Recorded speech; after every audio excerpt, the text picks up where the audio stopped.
Hola a todos, ahora vamos a hablar de conceptos y parámetros de una línea. En el capítulo 2, teoría de las líneas de dos conductores del libro de Rodolfo Nerivela. Primero, ¿cuál es el propósito de estas líneas de transmisión? Pues es transmitir información. Y esto se debe a que tienen un comportamiento de ondas tipo TEM, que esas se caracterizan porque pueden resolverse mediante las ecuaciones de Maxwell. Aquí, por ejemplo, algunos tipos de líneas como la bifilar, la coaxial y la microcinta. Obviamente estas no tienen un comportamiento perfecto, sino de cuasi-TEM. Aquí, por ejemplo, en la gráfica podemos ver cómo se comportan las ondas electromagnéticas, tanto el campo eléctrico como el campo magnético, que en el caso de TEM tienen el eje Z igual a cero. Esto se refiere a que son exactamente perpendiculares. Se trata de ondas transversales que se propagan en la misma dirección en la que vibran.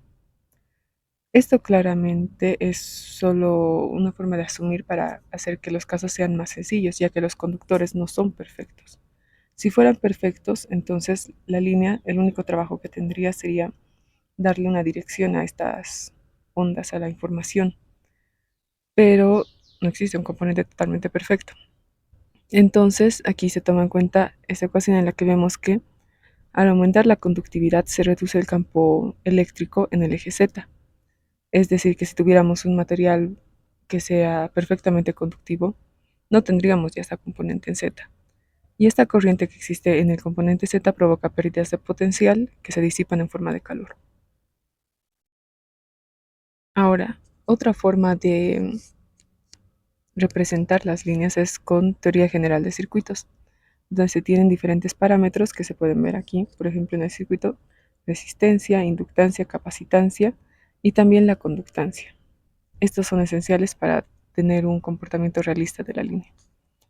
Estas dependen de las dimensiones y de la frecuencia de operación. Por ejemplo, la resistividad puede estar en ohmios por metro. Entonces, mientras mayor sea la longitud, van a ser más resistentes. Y ese tipo de parámetros provocan esta diferencia de potencial y una corriente en la superficie que corresponde al efecto pelicular. Se agrega una conductancia en paralelo que esta provoca los arcos eléctricos o fugas, ya que no es un material totalmente aislante como para tener sola resistividad, sino también es conductor.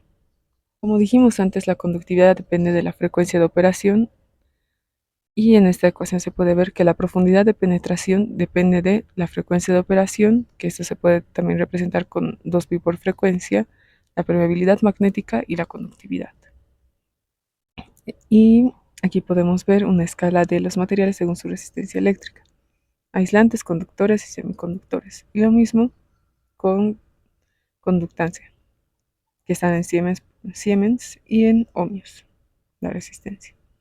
Antes de seguir con un ejemplo práctico, podemos ver cómo se aplican fórmulas en los diferentes tipos de líneas. Por ejemplo, en la línea bifilar tomamos en cuenta la distancia que existen entre los dos centros de los conductores y también el radio de los conductores. Si la proporción es, digamos, de que la distancia entre los conductores es 10 veces más grande que el radio, entonces se puede hacer una simplificación, entre comillas, de las ecuaciones, donde se reemplaza por logaritmo natural de la distancia sobre el radio. Se tienen aquí casos para bajas frecuencias y también para altas frecuencias. En el cable coaxial dependen de los radios del núcleo, del material aislante y del conductor. También se tienen casos para bajas y altas frecuencias. Y en las líneas de placas paralelas solo se trabaja en altas frecuencias. Y aquí, por si acaso, si no nos dan un valor, a veces se puede asumir la permeabilidad magnética del vacío. Por ejemplo, si tenemos una línea bifilar de cobre con radios de 2 milímetros y separación entre los centros de 2 centímetros y con material aislante de polietileno, nos piden calcular los parámetros según estos diferentes tipos de frecuencias. Lo primero que tenemos que hacer es verificar si vamos a trabajar con altas o bajas frecuencias, y para eso necesitamos la fórmula de la profundidad de penetración. Si esta es comparable o mayor que el radio del conductor, se usan las fórmulas de bajas frecuencias. Entonces, primero hacemos el cálculo con la ecuación 3 que vimos antes. Como dijimos antes, se puede reemplazar la frecuencia angular por 2pi por la frecuencia. Y esto nos daría como resultado esta ecuación, que reemplazando con los datos que tenemos, que en este caso sería del material del cobre, su conductividad es 5.8 por 10 elevado a 7 siemens por metro. Entonces obtenemos esta ecuación al final, una ecuación donde la profundidad de penetración depende solo de la frecuencia.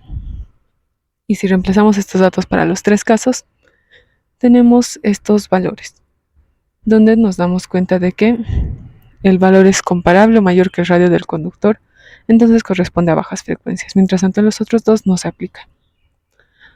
Ahora, continuando, tenemos que tomar en cuenta el material aislante, el dieléctrico, el polietileno. Estos datos se obtienen de una tabla que pueden ver en la siguiente parte, que va a estar con un link en la descripción, y también esta ecuación que corresponde a la tangente de pérdidas. En este caso, lo único que queremos hacer es despejar esta variable, y si despejamos obtenemos esta ecuación reemplazando con estos datos que nos dan, y obtendríamos 25.15 por 10 a la menos 15 por la frecuencia. También hay que tomar en cuenta las distancias que existen entre los centros y también el radio. Como estábamos viendo antes en las líneas bifilares, si esta distancia es 10 veces mayor que el radio o más, entonces se puede hacer la aproximación con el logaritmo natural, reemplazando el arco coseno hiperbólico por logaritmo natural. Entonces aquí, como ese caso sí se cumple porque estamos trabajando con 2 centímetros y con 2 milímetros, entonces vamos a usar las ecuaciones de bajas y altas frecuencias, pero con este reemplazo. Para las bajas frecuencias, copiamos las fórmulas y reemplazamos.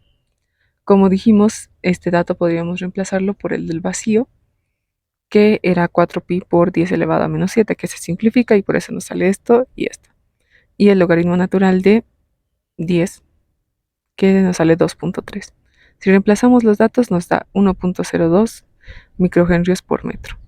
Lo mismo para la capacitancia, reemplazamos los datos con los que hemos calculado y obtendríamos 27.33 picofaradios por metro. También para la resistencia, donde tenemos aquí la conductividad del conductor, que en este caso es el cobre, y obtenemos 2.74 miliohmios por metro. Y también para la conductancia, donde tenemos el dato que hemos sacado anteriormente de la conductancia del material dieléctrico, que en este caso es el polietileno. Reemplazando los datos, como estamos trabajando con kilohercios, aquí era 10 elevado a menos 15, entonces disminuyó 3. Y nos quedaría que la conductancia es 34.35 picosiemens por metro. Los siguientes cálculos solo se hacen reemplazando las ecuaciones, pero obteniendo, digamos, estos resultados finales, podemos hacer algunas comparaciones y sacar algunas conclusiones. Por ejemplo, que la capacitancia no depende de la frecuencia que vayamos a usar, de la frecuencia de operación, sino que se mantiene. Otro dato que podemos sacar es que la resistencia y la conductancia aumenta cuando aumenta también la frecuencia de operación. Pueden ver la siguiente parte en el video que va a estar en la descripción.